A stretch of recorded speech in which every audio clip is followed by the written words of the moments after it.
Now it's time for the best of the bunch. Folks, this week's best of the bunch is a movie I certainly never thought I would get to be able to talk about, and that is The Other Side of the Wind. If you are an Orson Welles enthusiast, and Lord knows I am, you know that The Other Side of the Wind was one of the great unfinished projects that Welles spent the better part of his 60s trying to put together, that they would film bits and bobs of it here and there whenever he was able to pull together enough money from his acting jobs, but it was not something that he ever finished. Certainly I had seen clips of The Other Side of the Wind. If you watch a documentary about Welles, you're probably going to see one of the clips, and they were, you know, okay. I was sort of two opinions about this movie for a long time. One, that we would probably never see it. Certainly different filmmakers would threaten every now and again that they were going to take the elements of it and somehow finish it and put it out, but that never seemed to materialize. And two, that if it did get finished, that it probably wouldn't be very good.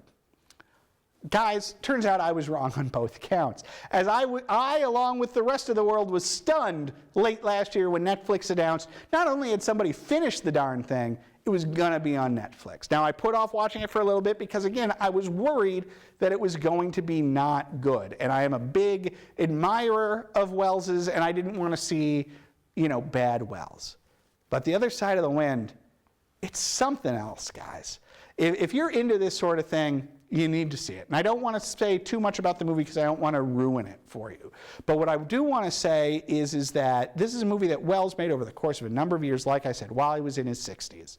And certainly every now and again, some great director who's in their 60s, whose best days are behind them, try to mount some sort of a movie and it never works.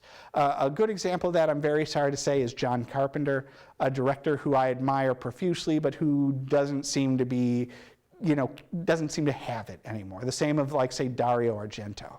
Welles, however, at that age, and another movie he finished around that time, F for Fake, is terrific. Listen, Welles, this is not the movie of a man in his 60s who life has stomped all over and who no longer has the access to the money or the tools to make a great movie.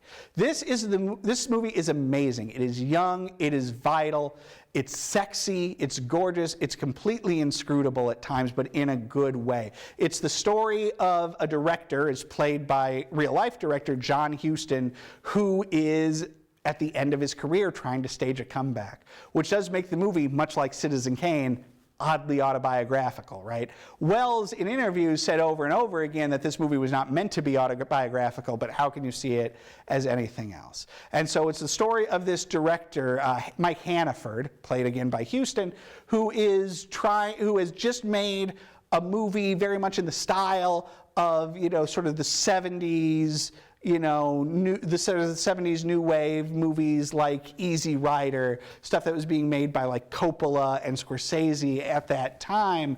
And those parts of the movie, because we do get to see a lot of the movie within a movie, they're gorgeously shot. And then they're also like, I can't tell if Welles is trying to make scenes from that sort of a movie, if he's parodying them, or if he's doing a parody that's so perfect that he has also somehow managed to make something in that vein that is truly great.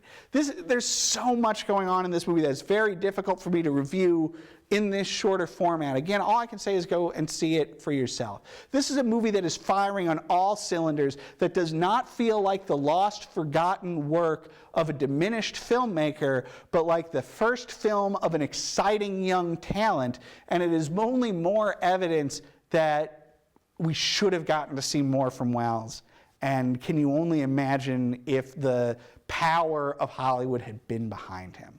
I'm giving The Other Side of the Wind 4 stars, but I think that as time goes on, that might increase. That first watch was a mind blower, and I think that there is such a vitality to this movie that it could be an all-timer and a true Welles masterpiece, but there only time will tell. Again, until that time, 4 stars.